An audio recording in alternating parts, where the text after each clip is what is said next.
Good evening. Thank you very much for joining us for our second lecture series from Abdallah Risk about ancient history of Syria.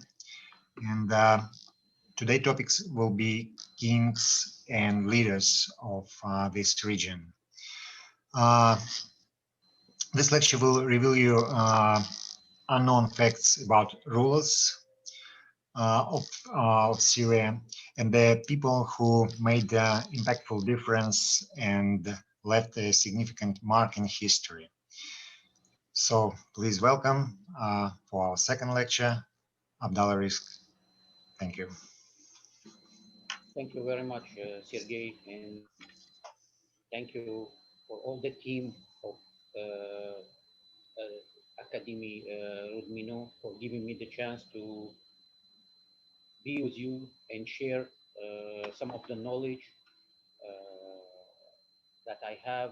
And I know some of the issues that I would say some people will not like it. Some will feel like it is new knowledge, shocking knowledge. It might contradict some of the knowledge you have, but the real aim and target of those lectures is to ignite inside each of you the will of knowledge, the hunger for questioning what happened, what we know is really truly what happened, or there is another side of the story. But before I start this presentation, in the last presentation, one gentleman gave me a question about TB, and the place is under excavation.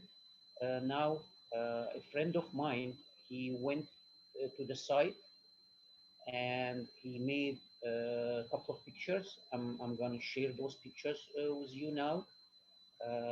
Those pictures are on the 28th of December 2020. And this is the place in the Köpekli Tepe. As you can see, there is nothing, not much to see in the place. The place is still under excavations. This is the main temple. Well, they believe it's a temple, but as you can see from those pictures, the site is just newly discovered. So that's why not much information about the site. So, about our today's presentation, and let me do it like this.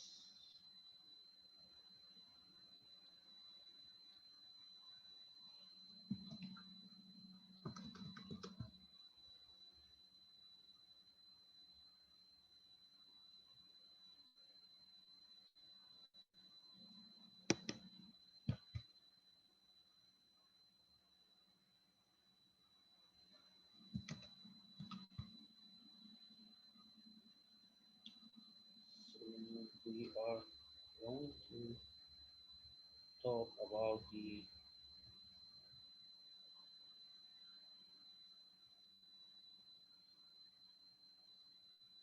okay. So as we start in the last lecture, those are some of the pictures I took myself, except one, which is the Umayyad mosque in the center of Syria, which is this one. This is the central mosque. The rest are taken by myself. And into those two pictures, you can see my family there. So they are picture I made myself. And into our last lecture, trying just to change. Okay. So we we are talking about the natural Syria or the Great Syria, the one country which was bordered with natural borders. On the east, we are talking about the mountain Zagros, which is now in Iran. At the north, we are talking about the mountain Toros, which are today in Turkey. In fact, the borders with Turkey is much south than the mountain Toros. So all the findings of the ancient, as they call it, Mesopotamia, or the Levant, or we like to call it the Great Syria or the natural Syria, they are inside this area where the rivers, the main two rivers, the Euphrates and the Tigris, crossing through the land and fertilizing the land to making it really some place to live. The interest of this region was like it started because of the Bible, especially the Old Testament, where the people they took the Bible story as the facts, as the only facts about the region, and start looking for the evidence of the biblical story. But more they did archaeological research and excavations, the further they became away from the biblical story, and they discovered that the facts on the ground many times is contradict what we have. But today we will be talking about the kings who ruled that part of the world, and not only the kings. We'll be talking about leaders, famous people. Some people, their words we still use. Some words they become like legends. They become like holy words. So I would like to start with the message. We have it from the Lord Baal. So because it includes the letter Ain, so we have to use the apostrophe in the name. So we put the Baal. So the Lord Baal, who's the god of the sky, the rain, the fertilization, everything is one of the main gods in the region. He left like a message for the people of Syria. The message says, like, smash your sword or break your sword and grab your pickaxe and follow me to plant peace and love in the heart of the earth. You are Syrian, and Syria is the center of the earth. In the original text, they use the word of the universe, but sometimes because the word earth, some of you will not know that this is the diversion of the old Aramic word ar'u, become earth from the word ar'u, which means the land. And we will be talking more about those kind of words, how it, the source or the origin of the words, and how it diverted from the Aramic, the Assyrian language, the main language of the land, and spread around the world. Many people they still they use many of the words that they never thought about the meaning or the origin of those words. And one of them, as I believe I explained now, the word earth, it comes from the word Ara'u, which is Ara, which is the land in the Aramic language. And I'm using the proper pronunciation because I know some of the letters, the foreigners, they cannot pronounce it. So the letter Ain, which is the first letter in my name, because my name in Arabic is Abdullah, it's not Abdullah. But we will come to this into one of our coming lectures. When someone talks about Syria, they only remember the Roman colonization of the area, where the Romans divided Syria into two districts, two main districts, the Hollow Syria, as they call it, and the other Syria. But this is not the whole story. And the story really begins not in 60 years BC.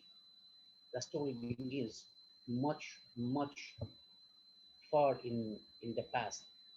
we are talking something like 3,000 years BC, 5,000 years ago. And those discoveries, like the list of the kings, mainly they were found into the Ashurbanibal library.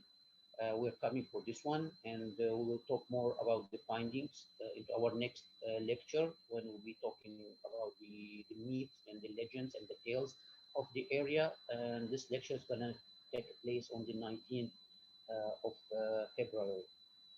So the list of the kings was found into many versions. More than 90% they were identical. Some of the names were like add to the list. Some they were changed. Some they had like a dialects recording, but the list of the kings start with some kings that we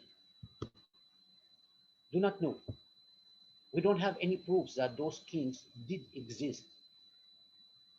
Like the first king Alulim, who said that he descended from the heaven, and there was heaven in the sky, who descended, and the god Enki gave him the power to rule over the earth, and he ruled for 88,800 years.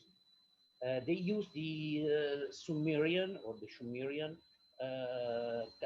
mathematics and numerical units, and in the list of the kings, they put the amount of the years this king ruled.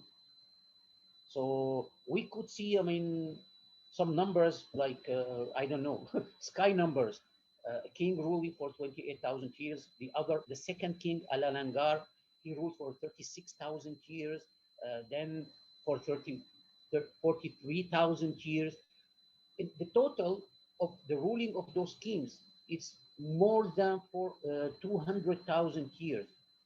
And it is prior of the flood, who swept almost everything. And in fact, the story of the flood is one of the stories found at the library of the king Ashurbanibal. And it predates really in few thousand years the story of the Bible. And there are, we will come into to this legend into our next coming lecture. So the first kings on the list of the kings, so far we did not find any proofs on the ground archaeologically.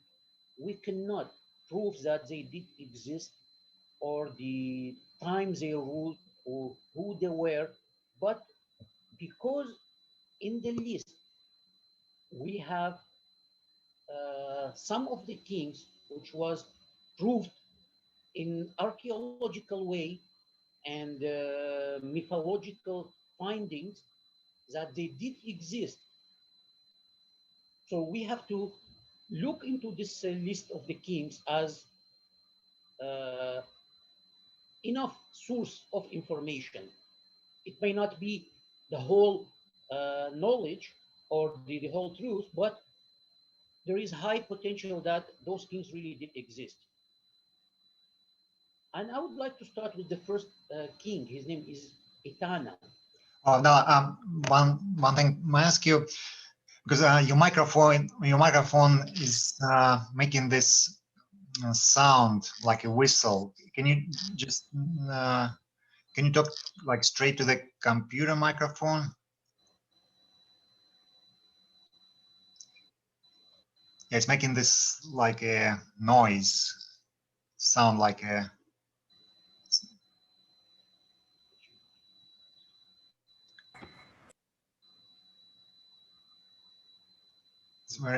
It's very noticeable, but if it's not, it's all right. So Okay, I can switch to the microphone at the other computer.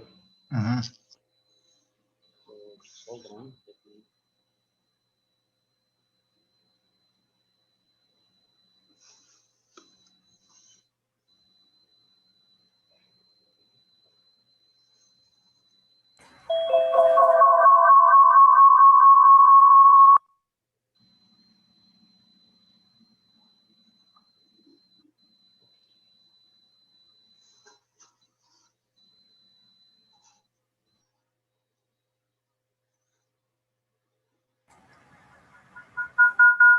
It's still.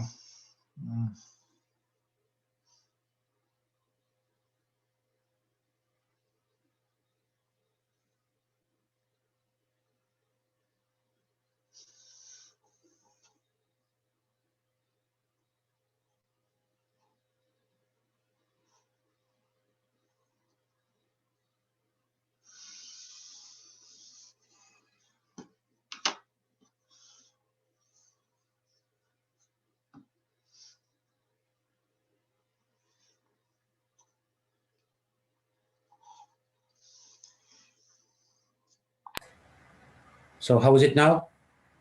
Probably it's better. Yeah, I think it's better. Okay. All Yeah, right. there's no noise. Yeah, much Okay. better. I'm using the second computer, so you All will right. hear Okay. the first one, but you will hear me from the second one. Yeah. All right. All Thank right. you. No, thank you. So go back to this one. We need to share.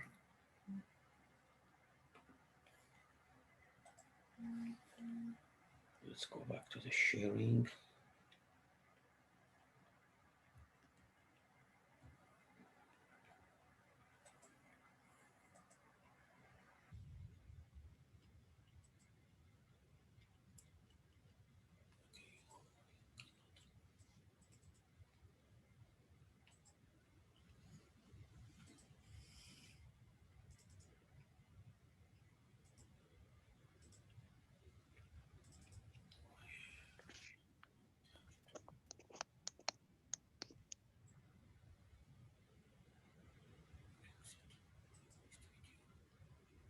Okay, so share again.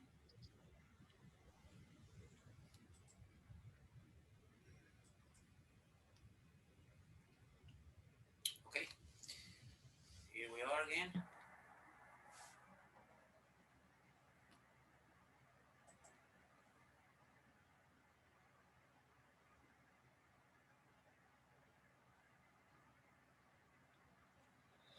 So here we have the King Itana. So the King Itana is the 13th king on the list of the kings of Kish, or the Sumerian or Sumerian king, and it believes that he ruled something like the 29th century BC. Still, we did not find any real proofs of his existence, or like a still or finding about him, but there is like a story, a legend about him. Itana, he was called the shepherd, and it said that he ascended to heaven and asked the God to give him the power to rule, and he came back and he ruled. So this legend does exist on one of the cylindric stamps, and this legend does exist, and it mentioned him by the name. So that's why we come to know about this king. Still, we did not find his palace or any other thing related to him except this one. And when we talk about him descending to the heaven, uh, it looks like we are talking about real human and mythological person. So during that period, there were this kind of mix between the gods, the deities, and the human. And another very clear uh, example is the King Aguinor. The King Aguinor, who was the king of Tyre, which is today in Lebanon. And it was said that he is the son of Poseidon and Libya. And they were like two brothers, Aguinor and Belos. They were twins. Belos remained in Egypt to rule Egypt. Aguinor, he came to Phoenicia, which is the eastern coast of the Mediterranean Sea, Lebanon, Syria, Palestine, or Israel, to rule over there. And why I choose Aguinor? Because Aguinor, he had like 4 kids. Some they said 5 kids. One of the kids was Europe. And there is a legend about Europe, how Zeus kidnapped her and gave her name to the continent Europe. But we will come to this story into the next. Even in this king, Aguinor, we see like the god Poseidon married or had relation with Libya, and like a human deity went come to existence and he become the king. So during that period, 2000 years, 3000 years BC, they were kind of mixed. They were always trying to give the kings like mythical power or roots. So Itana, the king of Sumer, though we found a story about him, but yet we did not find something proof until we get to the king in Mebergasi. The king in Mebergasi, he is a very special or like a turn point into the history, because he is the first king we have physical existence of his existence. And the name of En Mebergasi was found on one of the jars, and it was left in the city Nippur, in the temple of the god Enlil, in the city Aga, which become Agada later on. So, and his name, he was the father of Aga, the king Aga, who is very well known at the Epic of Gilgamesh. And we're going to be talking about the Epic of Gilgamesh into our next lecture. So I would like here to take a minute to look into the name of this king and Mebergasi. The first 2 letters, E-N, N, this is like the honor, like we say, sir, you're honest, something like honorable. And the name Me, one of the scholars, he read it as the man of the crown. Bara is like the ruler. So, of course, and see, it means the feeling of the position. So the name of In Mebergasi, it means like the honorable person who rules who feels the kingdom, or the feels the royal crown. And all the names, all the words in the old language, the Aramic language and the Aramic Assyrian language, they have meanings. There is no word without meanings. You will never find something like blah, blah, blah, blah, blah. No, it does not exist. So all the name needs to be translated and need to be studied to understand what we are talking. So this king in Mebergasi, his name, the crown fit for a ruler, or the priest who permitted the throne. So he was the first king that we have proofs that he did exist in the city of Kish, or in the Sumerian region, which is south of what today is Iraq. After in Mebergasi, we have the famous King Gilgamesh. And Gilgamesh,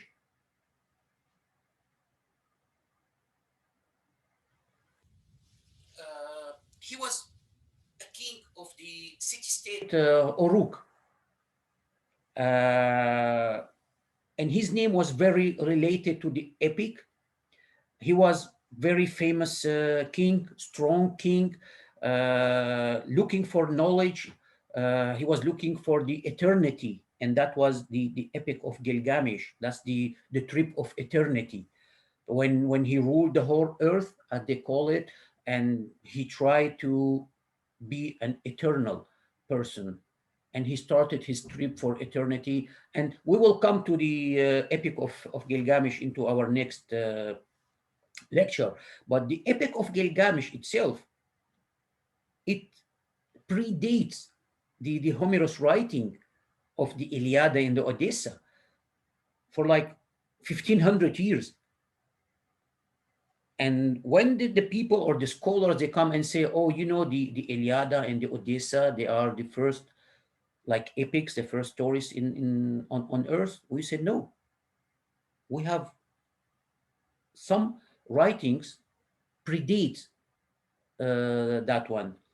We will be talking more about the Gilgamesh into our next. I'm just jumping here between the times because the period is too big. I'm trying to cover like 3,000 years of history into 1 hour. So I do apologize if I'm jumping or going fast. We come to a very special person on the list of the kings, is the queen Kubaba. And her name in the Sumerian is Kubawa. Kubawa. And she was famous. In fact, on the list of the kings, she was mentioned as the Ale wife. Which means she was cooking the beer. And for funny, till now, the glass we drink in our language, we say kubai. Very, very close to the name Kubawa. It might be something like to consider, but we might be talking about this into the next lecture, the one after, when we'll be talking about the origin of the names. But why Kubaba or Kubawa was famous? Because we are talking 2,500 years BC. And during that period, everybody thinks that the women were not allowed to rule. But we have proofs that it's not the truth. The region had queen, and into the list of the kings, on the cylinders of the list of the kings, she was like identified as a separate dynasty, a total dynasty allocated for her. The story of Kiwawa, like when her husband died, she got the power, or she used to rule, and she was like acknowledged as a goddess, and the belief in the goddess Kubaba remained even like 1,000 years after she passed away. In fact, we have like a Phoenician seal showing her as like the protector of the houses, and the name Kubaba was diverted into the other languages, was appeared in the area, like with the Hurrian. She was mixed with the Hurrian mother Hanana, and up to today, we call the mother in our language Hanuna. So it's very similar, very. It must have the same roots. When we say the Hanana or the Hanuna, it's from the same rules. And the Lydian name of the queen Kubaba was Kuvav, And when the name went to Greeks, would become Kebebe. And she was Hellenized after a while, and she would become Kebebe, the daughter of Zeus. And in all her scripts and what do you call it? Not still the scripts and the monuments we found for her. She was always holding like a circle jar, special jar that people believe that it might be a pomegranate or it might be like a cup. She used to give the people from it. And there is very funny story about that. Like the people, they went to a region under the god Marduk and protected by the god Marduk, and they were fishing. So they were cut and brought in front of Kubaba. And when she asked them what you are doing here, they said like, oh, we were hungry. So she said, oh, if you are hungry, you can stay. And they stayed at her house for like 7 or 8 days until the god Marduk decided like to release them, not to kill them. And they were released after that. And they said like, it's her who talked to god Marduk by keeping them in her house.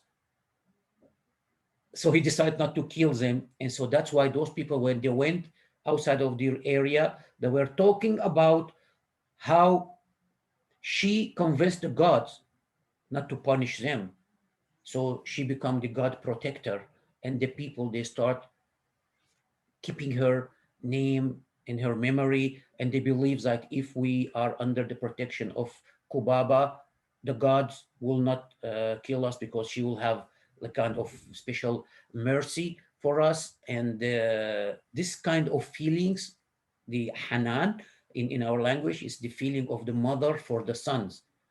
So it's different from the feeling of the father for the sons, because it's like a little bit special feelings that the mothers always have. So Kubaba is the first queen and the only queen in the list of the Sumerian kings. She, her son, he ruled over the area, and her grandson, his name is Zababa. Zababa is the king who fights against Sargon, and we will come to that region. So we are like more or less into sequence. We move to another king, the king Orkagina. King Orkagina, like 2,320 years BC, he was the king of Lagash and Gersu, was two cities, because those times every city was considered as a kingdom, and every kingdom was trying to expand its territory just to get more money into the central like Kazna, so they can do more buildings. Orkagina is recognized as the first reformer in the history because he combated the corruptions. He prohibited the rich people and the priests of the temples to abuse the people.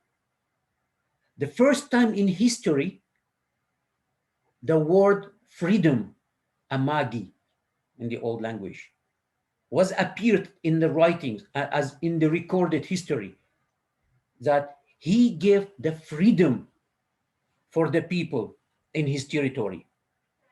He exempts the widows and the orphans from the taxes. In fact, he compelled the city to pay for the funerals.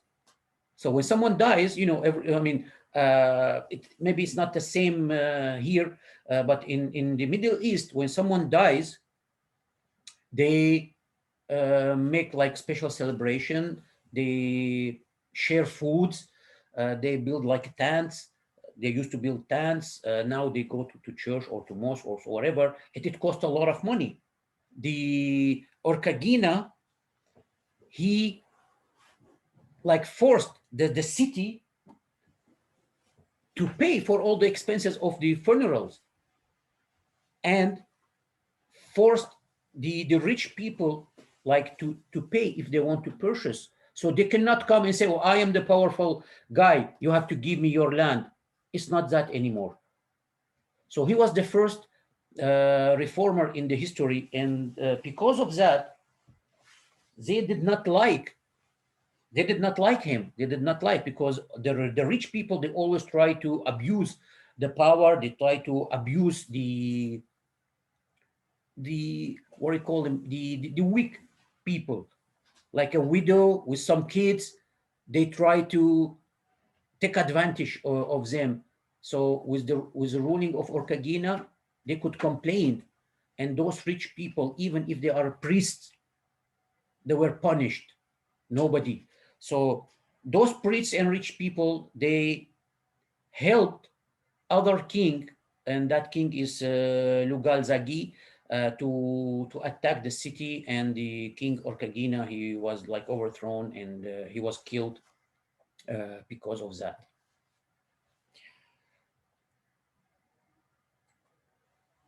We arrived to one very famous king, the King Sargon, or Sargon of Akkad, or the Great Sargon the Great, who ruled.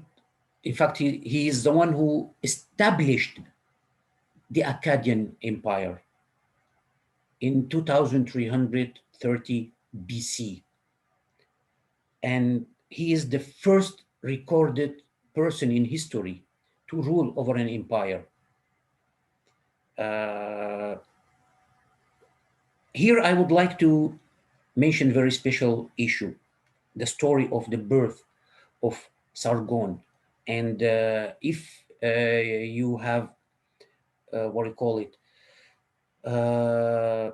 biblical like knowledge, the Old Testament knowledge, you would feel the similarity between the story of Sargon, which is proved in findings, and other story which is mentioned in the Old Testament. Sargon, he was an illegal son of a priestess in the temple of the god Inanna. And because the priestess, or the nun, as we call him now, were not allowed to have kids. They were not allowed to have relation with men. They need to be like pure to serve the gods. So she couldn't keep the child. She couldn't reveal her pregnancy. So when she gave a birth, she put him in a basket and pushed the basket on the river Euphrates. And that basket reached like a city, and someone named Aki, who was the gardener of the king Urzababa, the grandson of the queen Kubaba. The gardener took him, and he raised him as his son, as his own son. And when the king saw that this Sargon, in fact, we don't know his real name, because the name Sargon, it's different. We'll come to it in a minute. He found him like reliable. So he become, we call him the cup holder, like the secretary, the closest person to the king. He become to the cup holder of the king Urzababa, a very trustable person. So the story of the king Sargon was found into one of the like clay tablets where it's written like, my mother was a challenging my father and I knew not. The brother of my father loved the hills. My home was in the highlands where the herbs grow. My mother conceived me in secret. She gave a birth to me in concealment. She set me in a basket of rush. She sealed it lid with tar. She cast me into the river, but I did not raise over me. The water carried me to Aki, the drawer of water. He lifted me out as he dipped his jar into the river. He took me as his son. He raised me. He made me his gardener. So this the story on like Sargon himself. He was telling this, and this story was fixed, and it's very similar to a very famous person in the Old Testament. So we know that the story of the Old Testament was taken from this story. It's not the real story. This is the real story, the King Sargon. So the king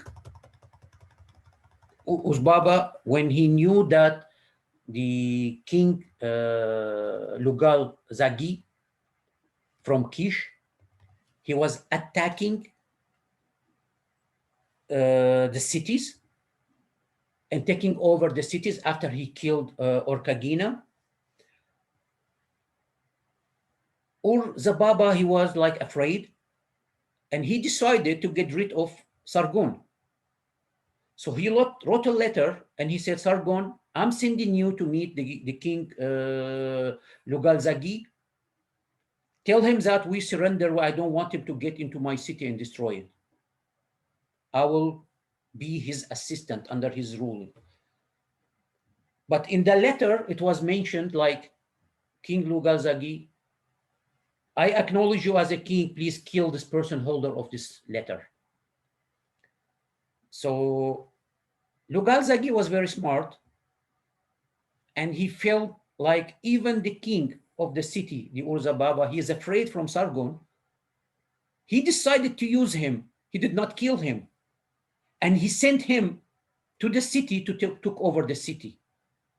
But Sargon, he was very smart, very ambitious. He's not only took over the city, and he took over the city, he established a system in the city, then he attacked Lugal Zagi, and he took him, they put a chain in his neck, and he pulled him into the city of Nippur, where the temple of the god Enlil was there, because the god Enlil was his like protector god, while Sargon, he was like a follower of the goddess Ashtar or Inanna. So it's the same god, Ashtar or Inanna. It's the same god. So Sargon, he pulled the king Lugal Zagi after he defeated him in a battle to the temple of Enlil, got him there, and he had him killed. And Sargon, he established the first kingdom. He was very strong, diplomatic, and very, let's say, tough with his enemy. So everybody were afraid from him. His expansion of the city, of the kingdom, covered the whole of the natural Syria, starting from what is Ilam, mountains of Zagros till Toros, and beyond Toros, Antiochia, in all this region, down to Egypt. And some says that his forces reached India, but they did not reach India as, occupying forces. He was expanding the trade routes, and he was sending his like forces to tell the kings that we represent this king, this territory is under his protection, and we are here to represent him. please use our route. So that's how the Akkadian kingdom was established completely under the Sargon of Akkad, and his name become Sargon, and the word Sar, we still have it in the Russian language as Tsar, which means the king, and the Gon, which means like the ruler. So it's the ruler king. He did not announce himself as God. If we want to compare the gods or the rulers in Syria, they were always under the gods. They said that they are ruling by the power of the gods or by the instruction of the gods, while the kings in Egypt, they like they said that they are the gods. So this is one of the main differences between the ruling, the kings in Mesopotamia. I don't like the word Mesopotamia because that only makes the territory very small, because the natural Syria, that's only Mesopotamia. Mesopotamia means like between the two rivers, the Tigris and Euphrates, but Syria was much more, and including Phoenicia. That's the Mediterranean people, the one who lived on the seaside. In fact, as we proved in our previous lecture, the Mediterranean itself was like a Syrian lake, because all the cities on the old cities, of course, on the Mediterranean was like Syrian cities. Of course, the scholars, they used to call them Phoenix, as if they are different nation, but as also we proved, like this is the same nation, one people, one nation, but only the ruling family and the ruling city are different. So they used to give them names: Akkadian, Amoriti, Babylonian, same, but all the same, because the whole territory is one. A lot of Sargon's work is being recorded and found. Of course, as all the kings, a lot of mythological stuff connected to his name. And here I'm only like scratching the surface, and I believe soon we will have more information about the other kings. So I'm just going fast. So Sargon is the ruler, and his name is on the king list. So you imagine the Sumerian or the Sumerian, they created like a king, a list of the kings of the Sumerian, but they put Sargon because he's considered one of them as well. He was born and raised into that place. So after Sargon passed away, the grandson, we will not talk about his son because we don't have much time. We are trying to cover more the period. The grandson of Sargon, his name is Naram-Sin. Naram-Sin is the only king who stamped his name as God of Akkad. Akkad or Agada, that's the name. And Naram-Sin, we have this picture here. He's still defeating the Lulubali, one of the nations or the tribes in the Zagrots mountain, and we see him like walking over the dead bodies of his enemy, and we have his the helmet with the two horns, and the horns was the only symbol of gods. All the other human kings, we do not have horns on their helmets. Only Naram-Sin, he used the horns on his helmets to see that, to express himself as God. And of course, there is a tale. The scholars, they call it the Curse of Agadi. The tale says that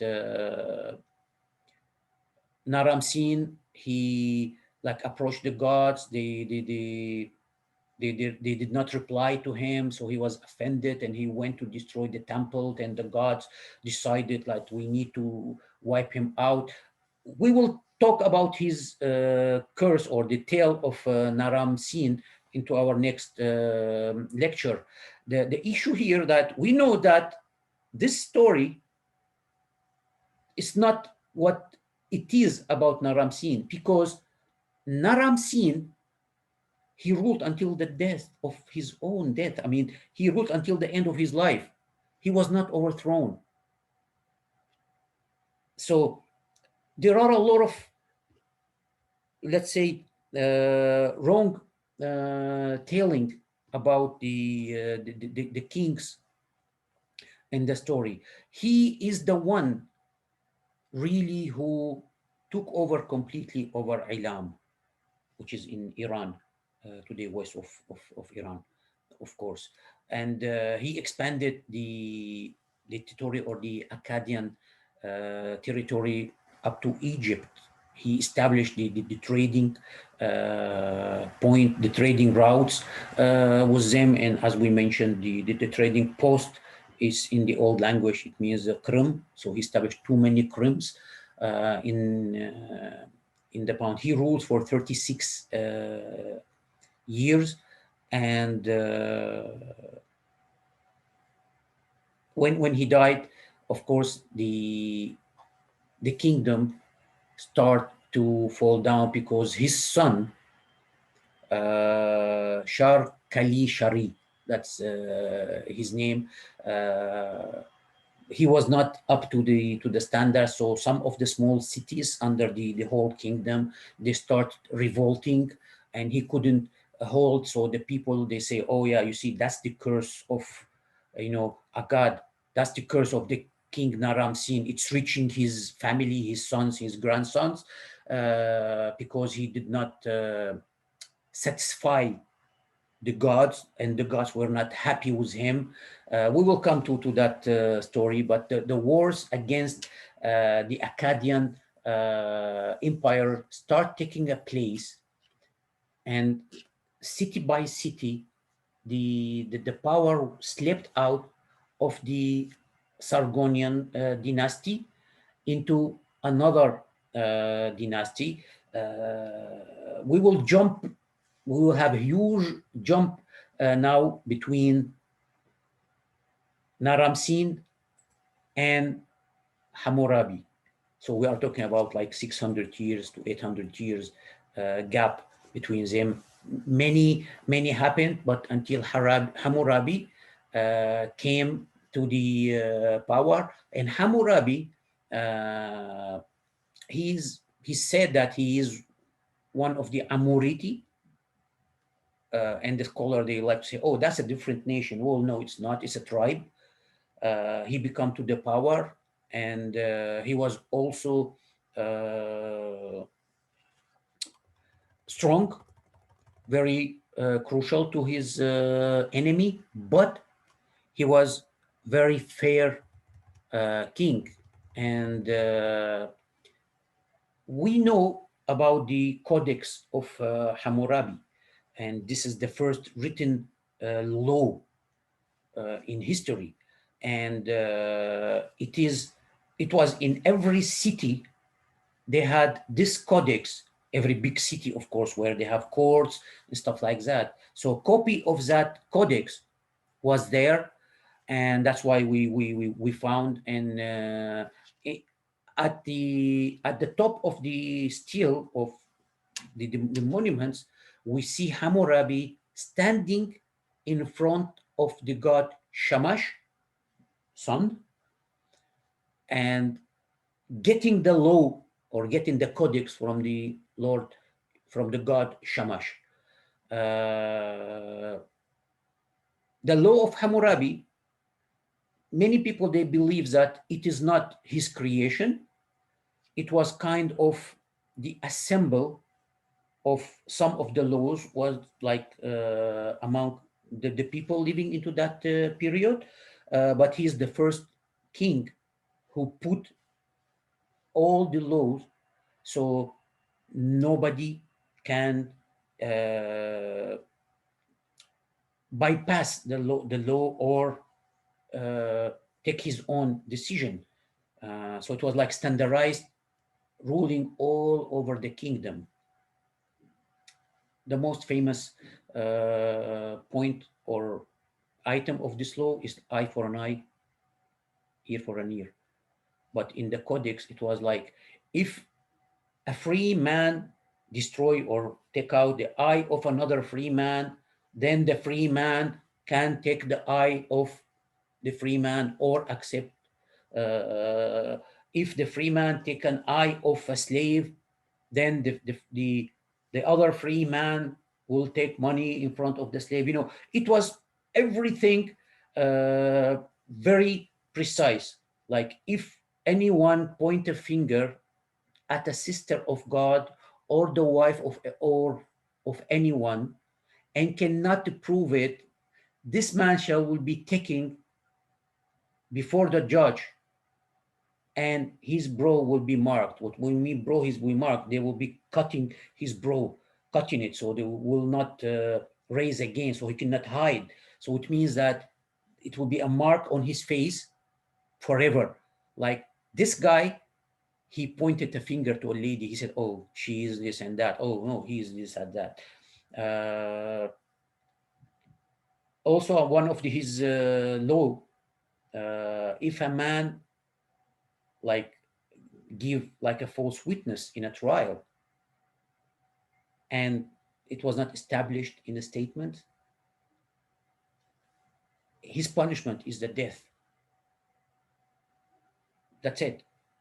If a builder build a house for someone and does not construct it properly, and the house fall down and kill its owner, then the builder should be put to death.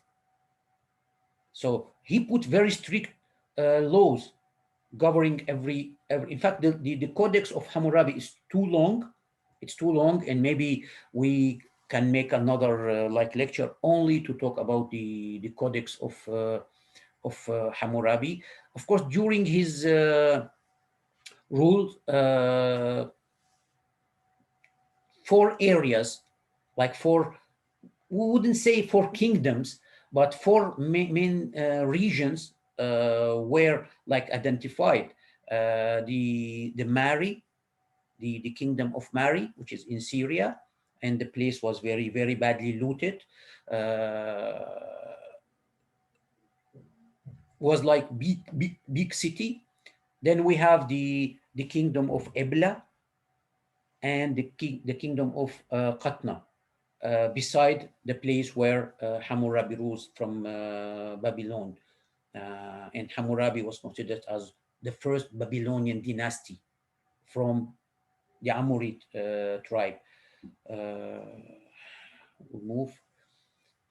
We jump another big jump from 1800 BC to 800 BC. So we are jumping 1000 years, because after Hammurabi, there are a lot remained like the same.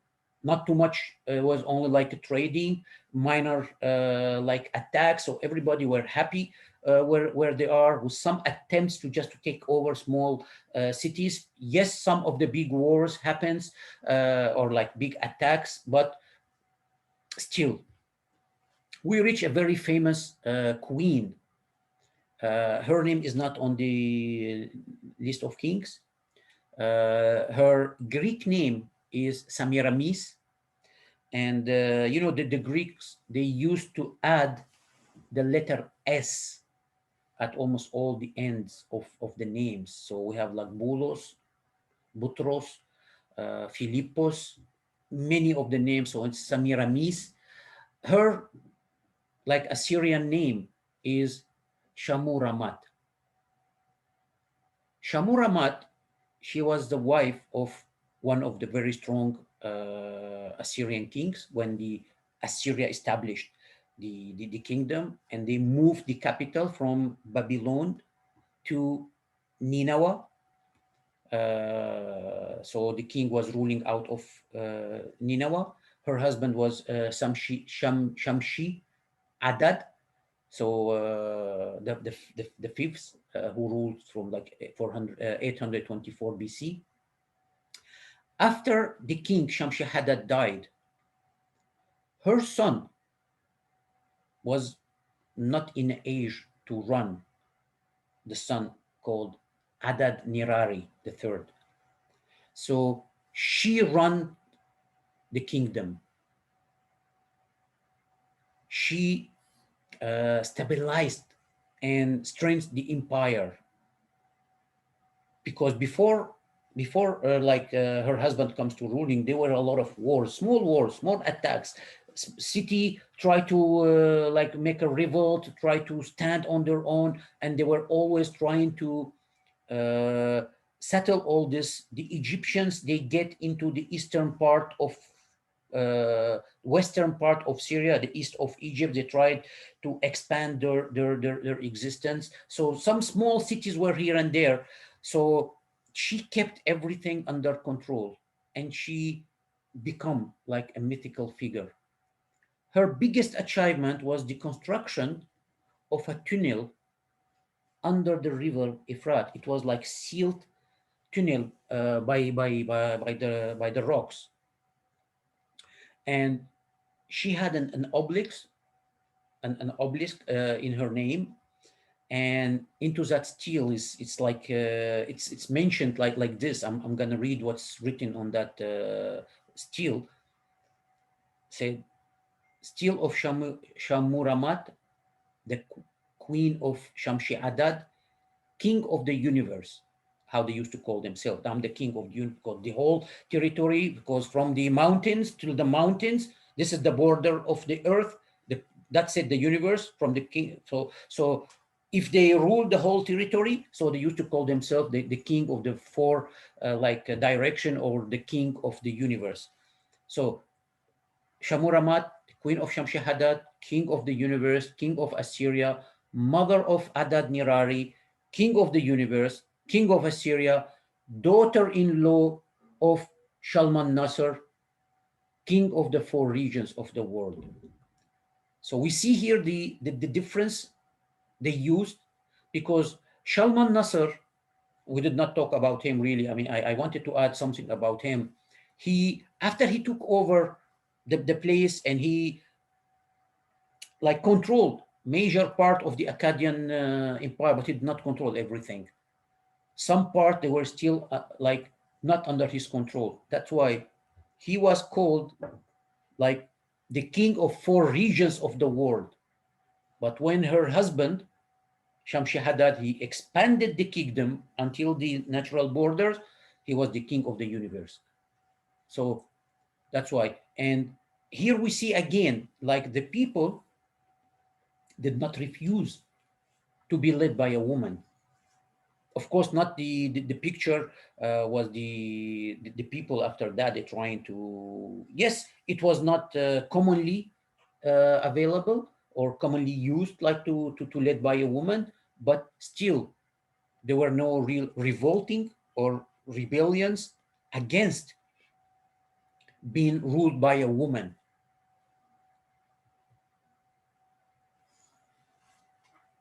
After Semiramis, like in 100 years, we have a great king, the king Sennacherib. Sennacherib, his name is Sen-Ahi-Eriba, and that's how it's written in the old the cuneiforms. He was the son of Sargon II, and he's one of the most like famous Assyrian kings, because he was mentioned heavily into the Old Testament, especially because of this destruction of the city Babylon. Why he destroyed the city Babylon? Though it was one of the main cities, very respectable city. The reason why, like he had a son, Ashur Nadin Shumi, that's how his son called, and he was sent to the east, and the people of Ilam and Babylon, as I said, they were always like revolting and making some rebels attacks. They captured his son, Ashur Nadin Shumi, and killed him. So when the king Sennacherib knew that his son, the first son, he was the higher, he was like the prince who was supposed to be the king, that he was captured by like alliance of the Babylonians and Elamite. He marched, subdued the Elams, and came back and destroyed the city of Babylon completely. He destroyed in 689 year BC. Then he marched to the west toward what's today's Palestine and Israel, and he was taking the cities who revolted or like start believing in another god, stopped paying the taxes, and he reached the city of Jerusalem. In the Bible, it said that like he did not win because the angel of God, intervened and destroyed the army of Sennacherib, and the army was like defeated and went back. But the findings on the ground, even the enemies of the Assyrian, none of them mentioned the defeat at Jerusalem. In fact, in the picture here, we have the Jewish people or the inhabitant of the Yehuda and this one were taken as, prisoners, and they were like on their knee praying for the king, and the special drawings. I mean, I don't know if you want, I can enlarge this one, the picture a little bit. They have different like hairstyle and beard, because all the Assyrian kings, they had this long beard, the straight hair, I mean, curved straight hair, while the people of Jerusalem, they had the curved hair, short curved hair, and short beards. So they're showing them as taken as in front of the king as slaves. So again, here we have this contradiction between the biblical narratives and stories and the facts on the ground. So when Sennacherib died, his son Esarhaddon come to the power, and Esarhaddon, his name is Asur Aha Aydin, but they say, oh, Esarhaddon. Esarhaddon, he was the youngest brother, so he was not the higher, he was not the next like in power. And after the death of the first son, Ashur Nadin Shumi, Sennacherib did not like announce like second who will be the ruling person for 3 years. And he had like 12 sons. Now we had only 11. And they were, each one of them, he was like, oh, I will be the king, I will be the king, I will be king. But then when when Sennacherib announced Esarhaddon as his next, the eldest two brothers, they said, oh no, we're gonna kill him. So his mother took him outside the city. Then he gathered an army and he came back and defeated his brother, and he took over Nineveh. And he's also very famous in the Bible, in the two kings, in Isaiah and in Ezra, because he started to rebuild Babylon after his father destroyed the city. And why he was not accepted by his brothers? Because his mother was not the queen. His mother was just an concubine, like a lover of the king, Sanharib. And she gave a birth to the son, but Asar Haddon was very, very crucial with his enemies. He never let, even he killed his own brothers.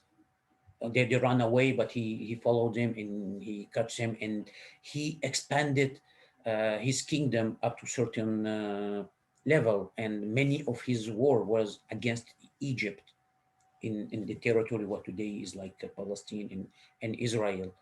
So he expanded the territory. He was mentioned into the Bible, and there is a writings about him, like I was my eldest brothers, I was the youngest among them.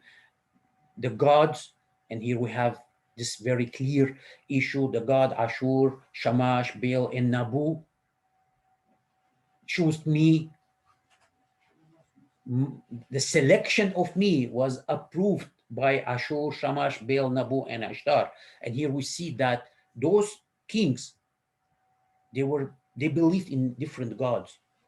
So it was not like, oh, you believed in only in my God. No.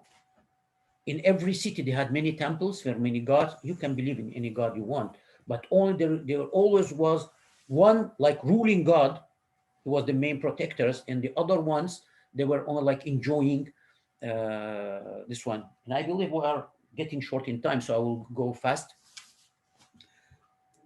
The son of Asar-Haddon was Ashurbanibal. And thanks to Ashurbanibal, we have the knowledge, because after his father, Asar-Haddon, died, Ashurbanibal, he was very tough with his enemies. In fact, when Elam again revolted against him, he went there and he slaughtered all the people, and he left the city to the air. And he did the same with the Egyptians. He defeated the pharaoh Pasmitic the first, but among his own people, he was very fair, very lovely person. But with his enemies, he was very tough. And I believe we have to make one separate like presentation for all his achievements, because his main work was the establishment of the central library at Nineveh, where he gathered 30,000 clay tables, including all the knowledge of the ancient world.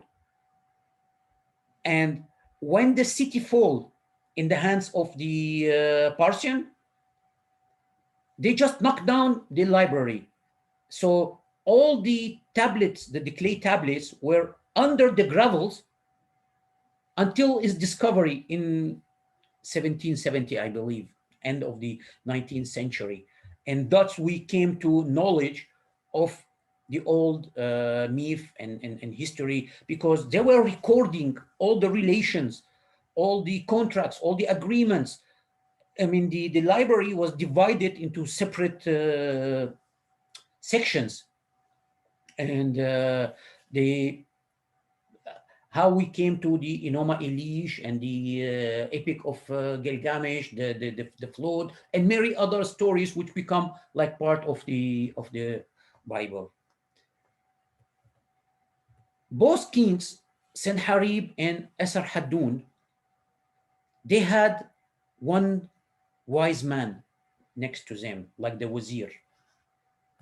His name was Ahikar. Ahikar, the name is translated as my respected brother. Ahikar, he was wise man, the assistant of both Sennacherib and Esarhaddon.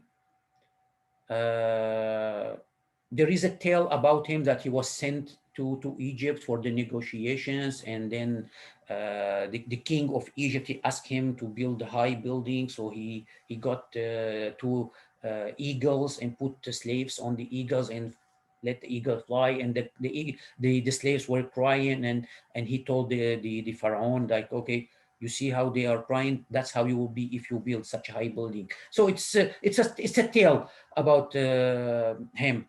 And Ahikar, he did not have a kid of his own, so he took his nephew Nadab, and he raised him as his successor, and he was teaching him, and a lot of his teachings become like phrases into the Bible, the book of the Proverbs, and the wisdom of Siraj. They were taken from the teaching of Ahikar. And we will take very short words. One very famous, like, do not louden the voice as when you speak or laughing, for were a house to be built by volume of sound, the ass would end a palace every day. This phrase become the same exactly in the Quran. The Quran took this phrase and included there. So it's like, do not raise the voice while speaking or laughing, because if by the high volume you could build a house, the ass and the animal, I mean, because he considers as very high voice, could build a palace every day.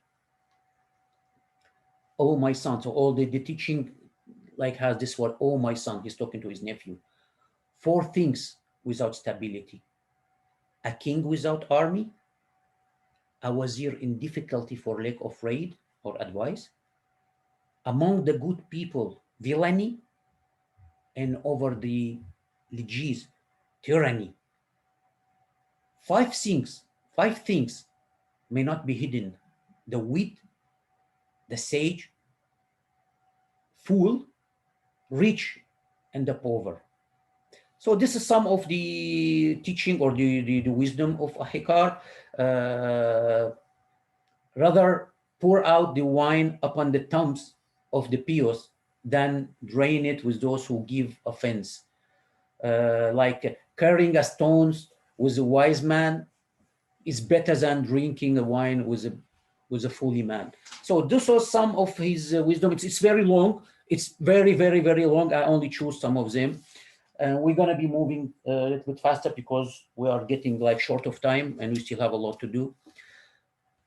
King Hazael, the king of Damascus, around the same period, 800 BC, he was the Aramian king of Damascus.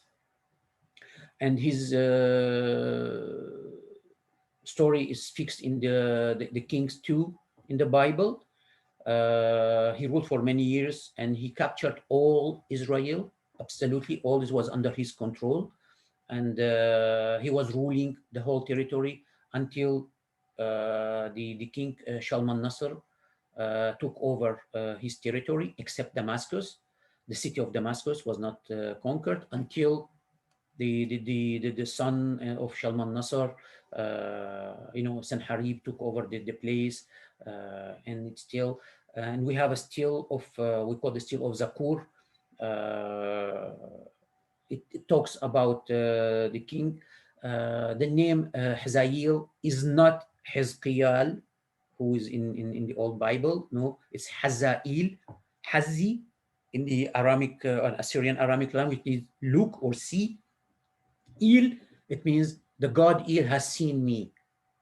So that's the main. So I'm jumping over this one very fast because we are very short of time. We reach very famous, maybe the most famous king in the history, the king Nebuchadnezzar. His name was not Nebuchadnezzar. His name was Nabu Kudri Ushur. But the people, you say, oh, Nebuchadnezzar. The story of Nebuchadnezzar, his father, Nabopolassar, was like the ruler of Babylon during Ashurbanibal. And when Ashurbanibal sent two of his own people to rule the city, Nabopolassar refused to give them the power, and he sent them back, and he crowned himself as a king. And the people of Babylon, they supported him. And that led for 10 years war between Babylon and Nineveh until Nebuchadnezzar came to the power. He made an agreement with the Medes. He made like a coalition with the Medes, and he marched against Nineveh. So the Assyrian, after the death of Ashurbanibal, they were like weakened. They asked for assistance or help from the Egyptians. So the pharaoh Necho II, he sent an army to help the Assyrians, but Nebuchadnezzar, he defeated them both, the Assyrian army and the Egyptian army, and he expanded his territory completely over all the same Akkadian empire, the territory of Syria. Of course, he was very, very well known into the old history.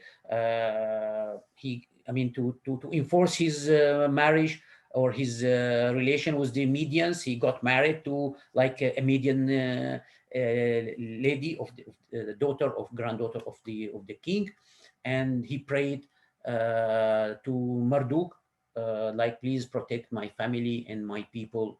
And this, I'm moving fast. He was very famous for building the Hanging Gardens, one of the seventh wonder of the world. And these gardens were described in details by Diodorus Siculus, the historian, 90 years or like 50 BC. So those gardens, they were still existed, but many of the scholars, they believe that Diodorus, he mixed Babylon and Nineveh. Up to date, we did not find any the final location of the Hanging Gardens. This picture is how they believe the garden looked like. But it's not found. We don't have any existence. We move a little bit to the west. As I mentioned before, the Mediterranean Sea was like Syrian lake. One of the main cities was Carthage, what is today Tunis. And the name Carthage, it means the new city. Carthage become the city Carthage, and from that city, one of the main figures was Hannibal. Hannibal, it means the good life by the Lord Baal, something like that. And Hannibal, he's considered as the father of the strategy. He was very famous during the Punic Wars. And the Punic Wars, many people, they don't know that the word Punic, it means the Phoenician War, because the word Phoenician was like shortened in the Punic. So Hannibal is the one who defeated Rome. He went to Europe, and many of his tactics still up to today into the military college and universities teachings. Hannibal, I will move fast because I wanted to talk more about Hannibal, but there are some more people I want to mention. Very famous person is Meligar of Gadra. Meligar of Gadra, he was a poet, very famous. He's the one who established the anthology. His work, the Garland, where he gathered all the small poems like 4 to 10 sentence as a poem. He was born in a city, Gadara, which is very north of Jordan today, south of Syria, at the border. And he lived around 70 years. One famous say about him, please do not mix him with the Meligar, the hero, because there is like a Greek or a Roman Greek or Greek hero. The Meligar is different one. This is a poet. One of his like poems, it says, love, it's talking to someone, my love, if you burn too often my scorched soul, she will fly away. She too, cruel boy, has wings. And the most famous poem of his is what's on his grave. It reads like the stranger passing this way, slow down. Don't be afraid to pass among the dead. Here lies a peaceful old man, his last resting place. It's Meligaros, son of Erectus, who sang with love, make happy tears rain from the eyeballs, because he stood intermediate between the goddess of poem and embodiment of charming beauty, who has fused between the sweetness of love and the salt of tears, between the demons of inspiration and unburdened prayers. He was a man of tear, blessed by the gods, but the city of Gadra was his, made him a man. If you are a Syrian passer, if you are a Syrian passenger, say at my grave peace, salam. If you are a Phoenician, say Adoni, which is the same for salam. If you are a Greek, say Chariati. But before you leave this place, respond to my greeting. So, and there are a lot of books about him, his poems, and I believe I will make one special like love poem for love about the Melgaros of Gadara.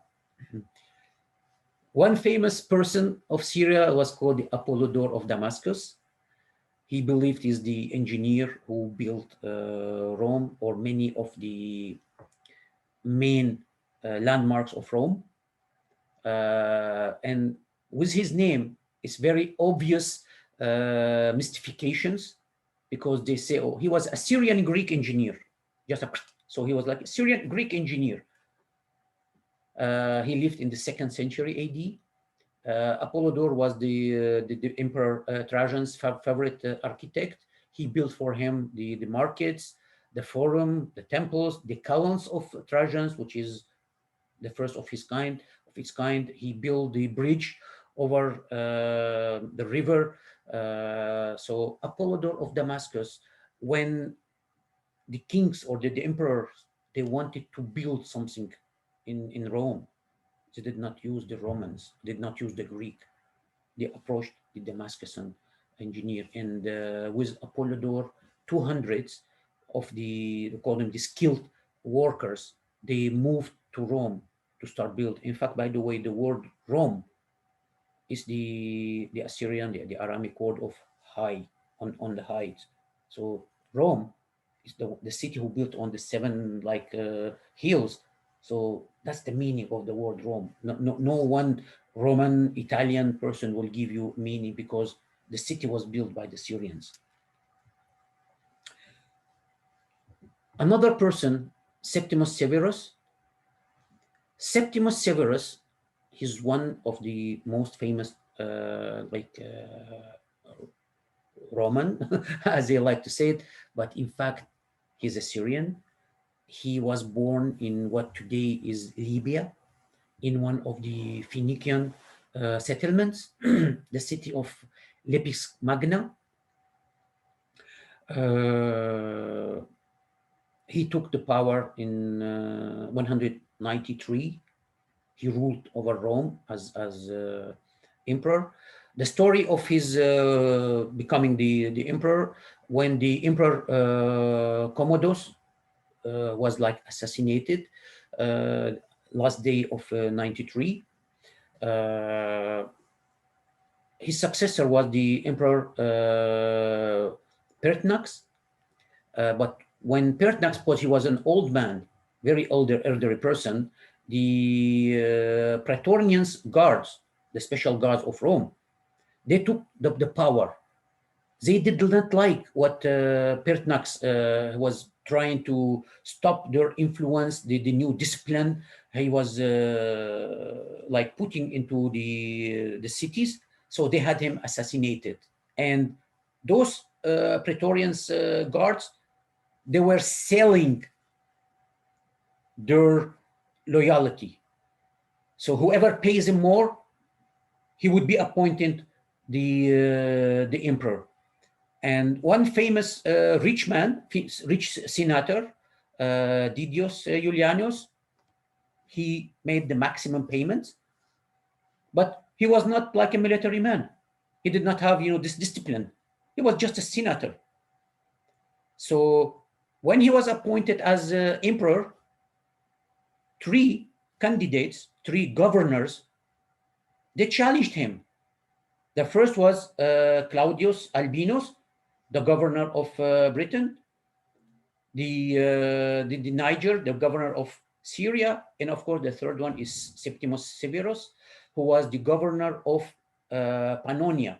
Pannonia is like France and part of Italy on that area, and it was the closest to Rome. So when they knew that the emperor was appointed as Julianus, Severus, he went to Claudius Albinus, and he said, listen, I do not agree with what happened. We should be the leader because we are the governors. We have the power. He agreed with him. He said, I'm going to march against Rome. I will give you the land, your land. You will be the king. So he agreed with him.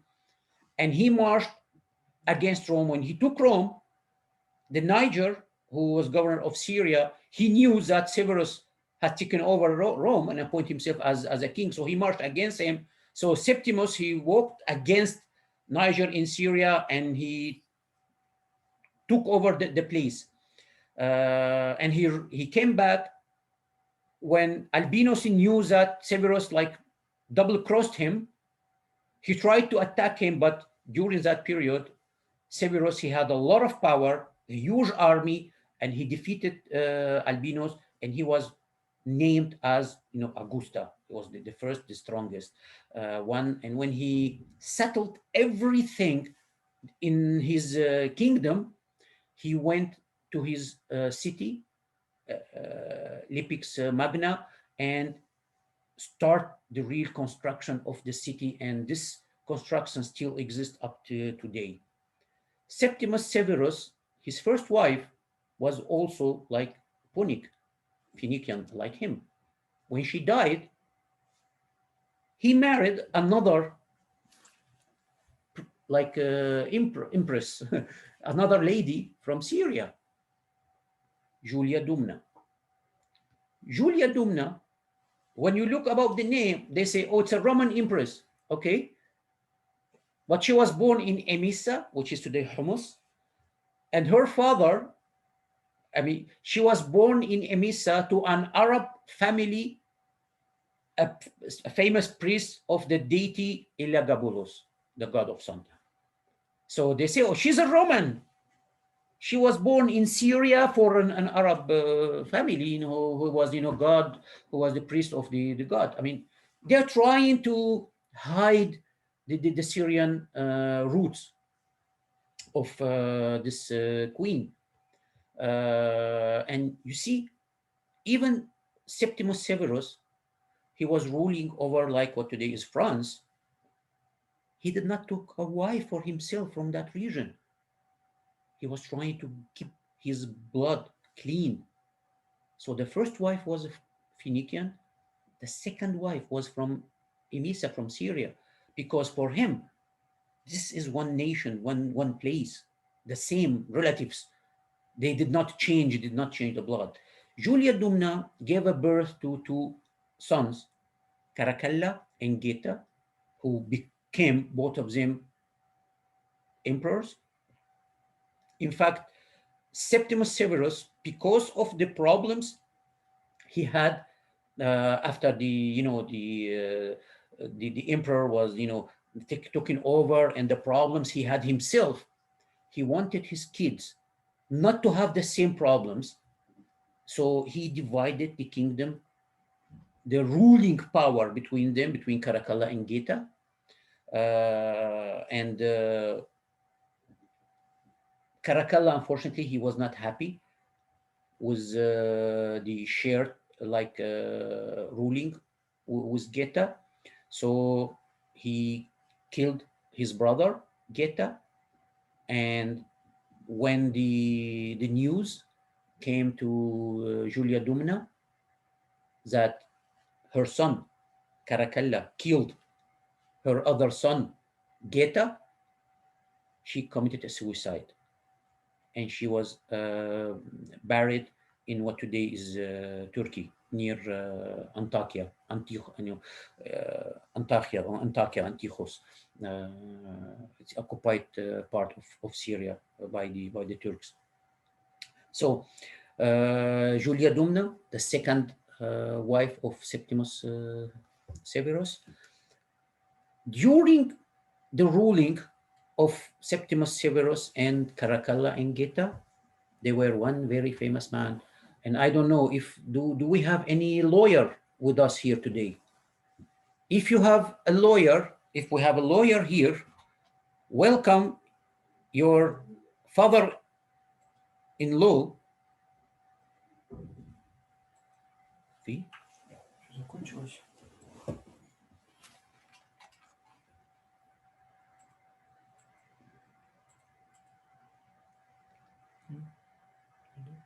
Yes. Okay. Meet your father-in-law. Oops, sorry, I saw Papignan. Papignan or Babignan is the father, the godfather of all the lawyers.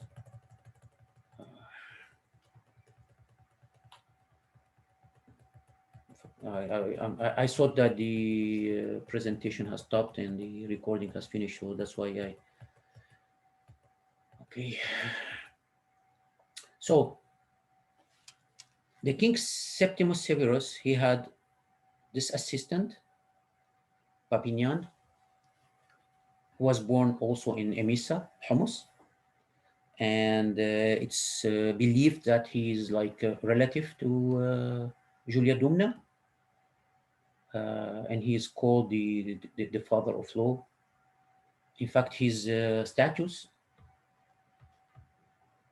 is still, when you get into the Palace of Justice in Rome, his status is there.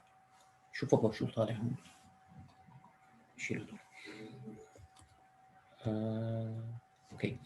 So and into the House of Representative in United States, we have like a sign. A lot of his books were lost, a lot, but his works is the base of all the law, because everybody knows that we are using the Roman laws, we are following the Roman laws. So those books, they were written by Papignan, 37 books, the questionnaires, and 19 books, the answers, 2 books, definitions and adulteries. In fact, the smallest one is called the city administration, which was the manual on the duties of the commissioners of streets and bridges. So Papignan, he's the Asylum of Rights and Treasury of the Law.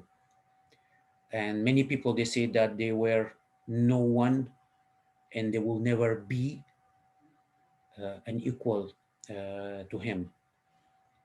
This is another like Syrian person who influenced He made like a sign on the wall, but we don't.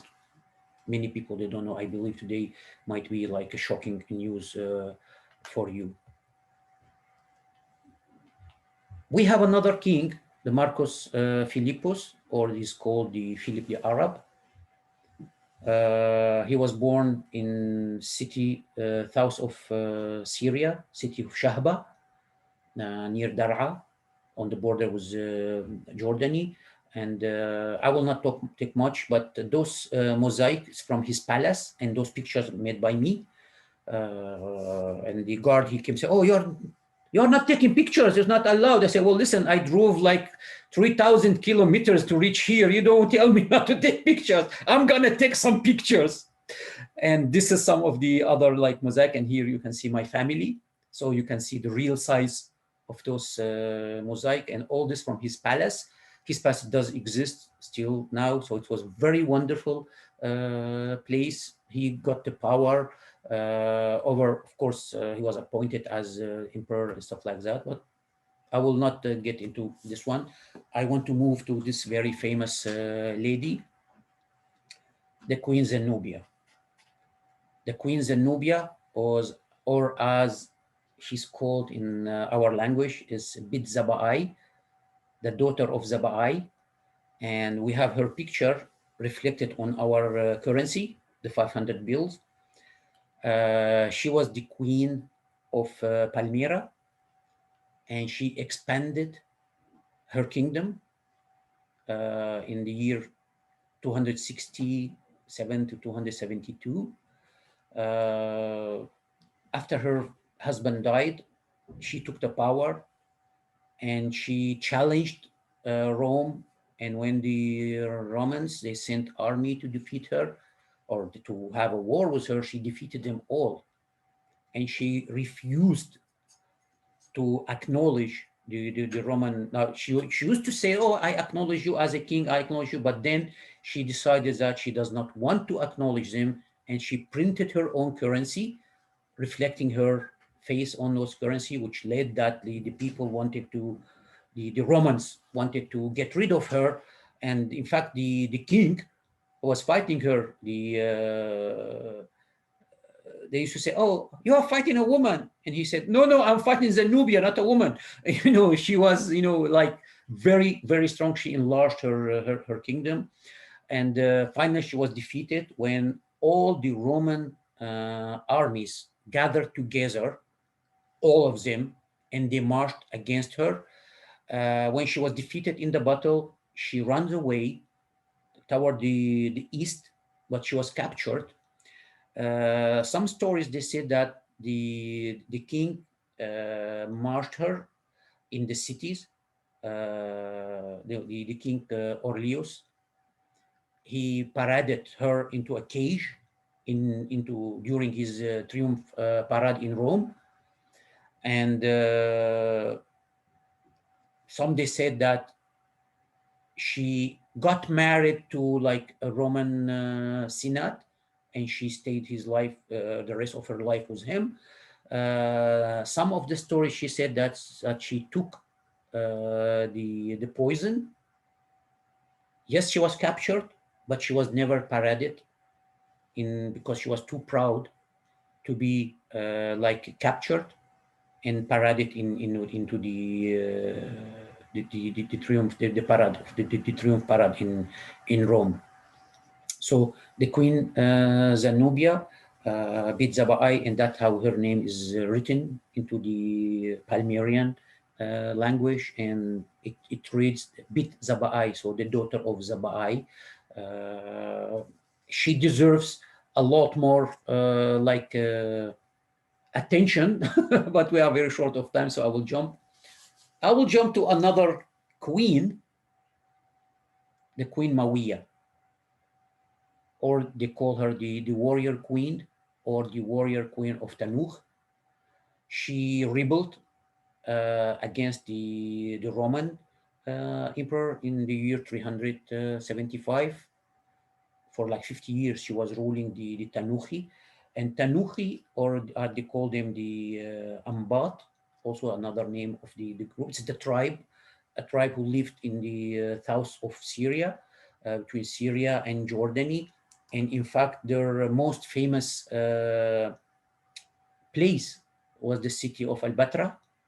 Al-Batra, and the name Al-Batra, it comes from the Patra, which is the rock. So Al-Batra, it means the rocky place was built inside the mountains.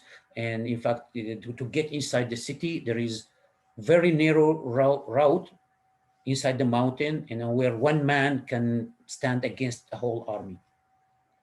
The story also, when her husband died, she took over. Her husband was the last king of the Tanukh, al-Hawari. And why this problem happened between her and the Romans? The Romans wanted to appoint a patriarch, a bishop over the area, but they refused the bishop, and they said, no, we want our own bishop. We don't want the Roman bishop. We want our bishop.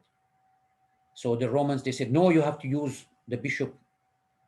The bishop we choose will be your leading bishop. So they refused that, and that led to a long war between them. And in fact, the Romans, they couldn't defeat her because they, under the ruling of the Queen Mawiya, they used like the guerrilla, the rebel tactics, small group of knights, and they were attacking special like weak points because they are from the region. They know exactly the region. They were attacking the place, running away. So the Romans, they had to agree with her.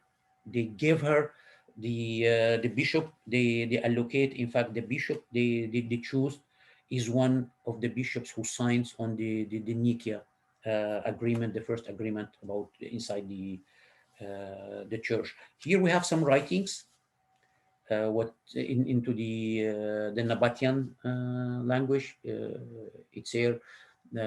Here the grave of this person, the king of the Tanukh. The writings a little bit differ from the previous one, the cuneiform, because the writings has been changed into one of the next lectures, not the next one, the one after.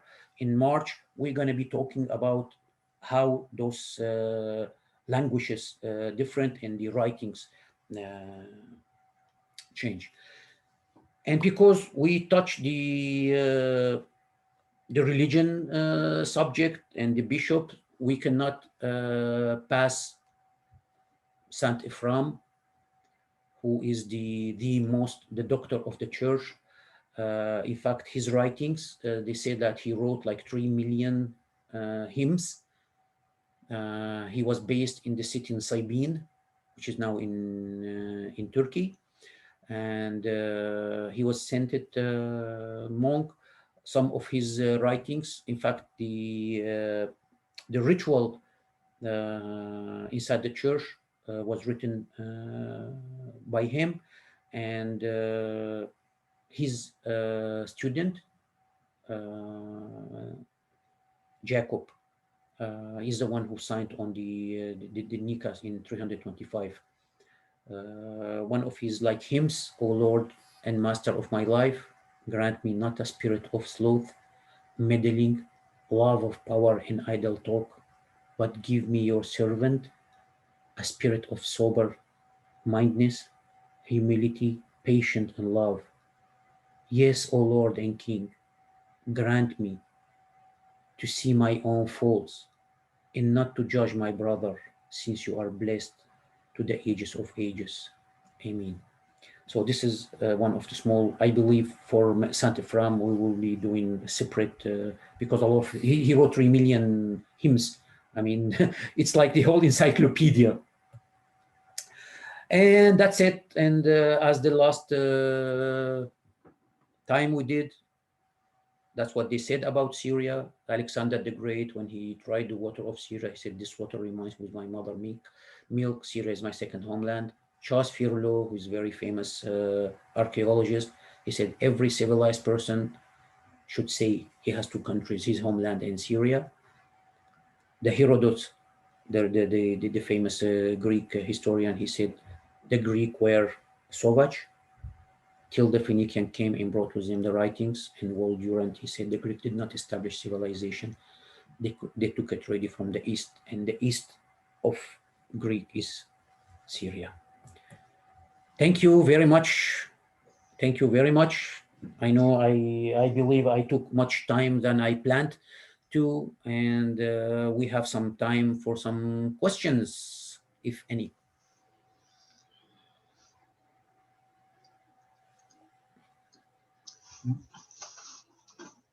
Shoot me, shoot me.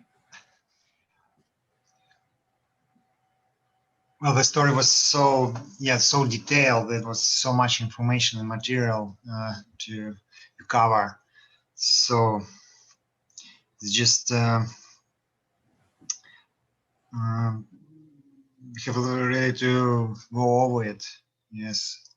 If somebody, if somebody scratch the surface. I only scratched the surface. Believe me. Much more details. In fact, I'm planning to do like the per person presentation on video. It will be on my YouTube channel, and it will be every page of those presentation. It will have a separate like a video where I will be talking in more details, because here I was just jumping over the huge period. I mean, we covered something between like 3000 BC up to 400 AC. So we are talking about 3000 years in 1 hour time. This is mission impossible. Today we did the mission impossible. Yeah, almost, yes. All right, if no questions, yes, I would like to thank you very much, Abdallah Riks, for a very comprehensive report and lecture, and very passionate story about your native country and about this whole region.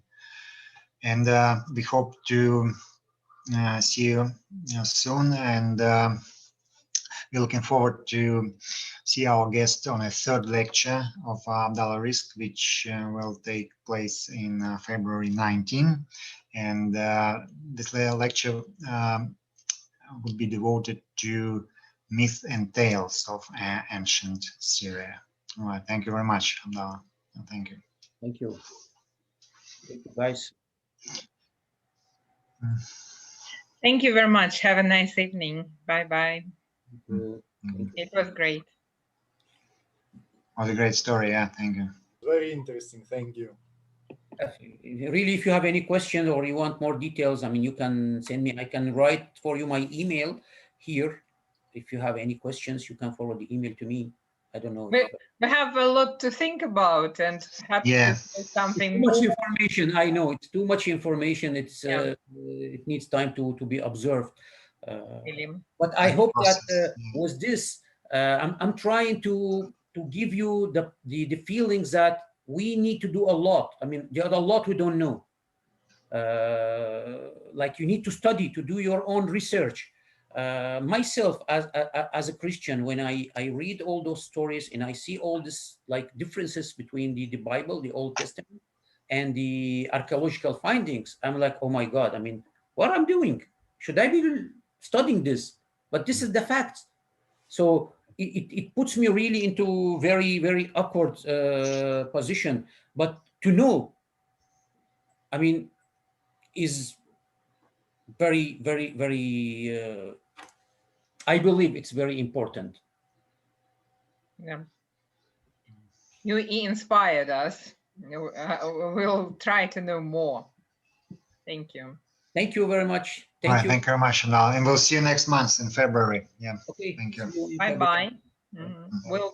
We'll look forward to listening to you again. Bye-bye. Thank you. Bye-bye.